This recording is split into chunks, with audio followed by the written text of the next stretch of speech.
This video is being produced to demonstrate how to create plan production for plans and profile views.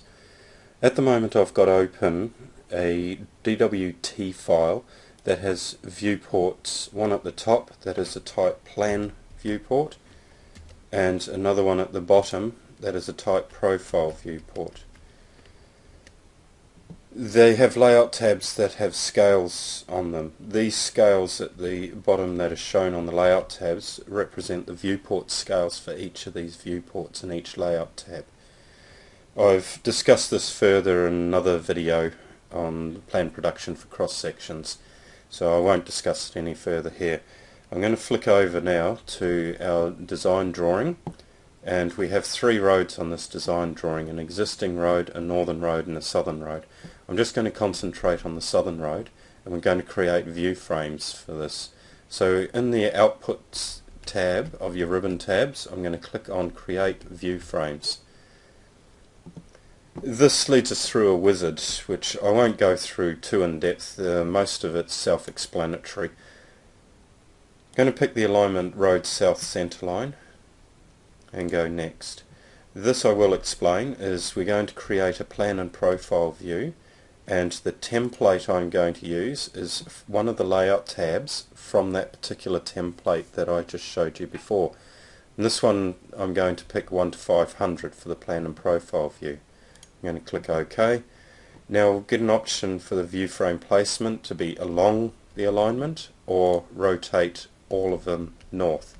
I'm going to follow the alignment, and I'm going to set a setback of 15 meters, just so that it gives a little bit of space there for your data bands depending on the size and scale of them. Click on Next. More options in here for different styles. They're pretty self-explanatory, so just have a look through them. If you know Civil 3D styles, you'll know what you need to do here.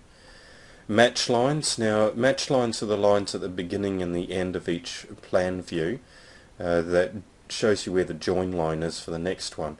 I'm going to make one change here to the standard, is that you have an option to have masking. I'm just going to turn that off because it blanks out the next section.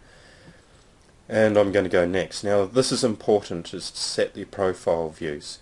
Your profile view needs to be set here because you can't set it anywhere else, and you can't go back and change it. So I'm just going to set my profile view and set my data bands here, and I'm going to create view frames. You'll see the orange lines here, or orange rectangles. They've produced three profile or plan views, and there will be three profiles associated with those plan views.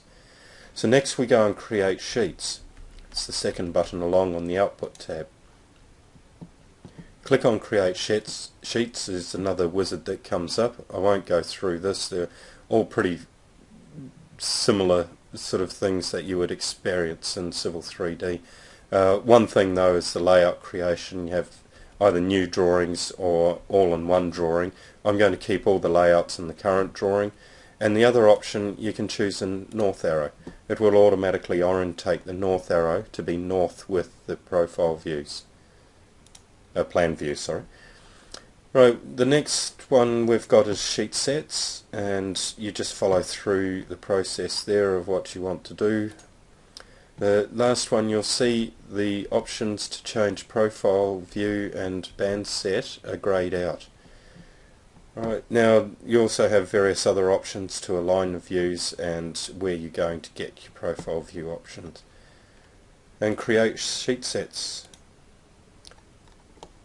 Select an origin for your profile views. This will automate the profile views and automate the layout tabs, but it won't automate the data bands. You'll still have to go and alter those yourself. So now we have three profile views down the bottom of the sheet, and they represent the three sheets that we have over here. So we have sheet 12, sheet 13 and sheet 14. If we have a look at the layout tab,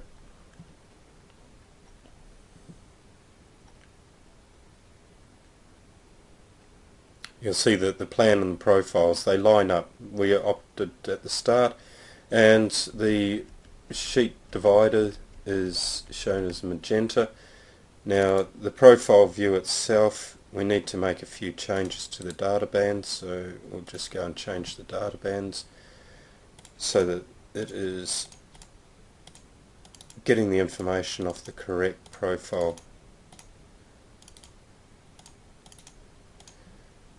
Right, there was also a problem with the elevation, so I'm going to split the profile and I'm going to do a manual split.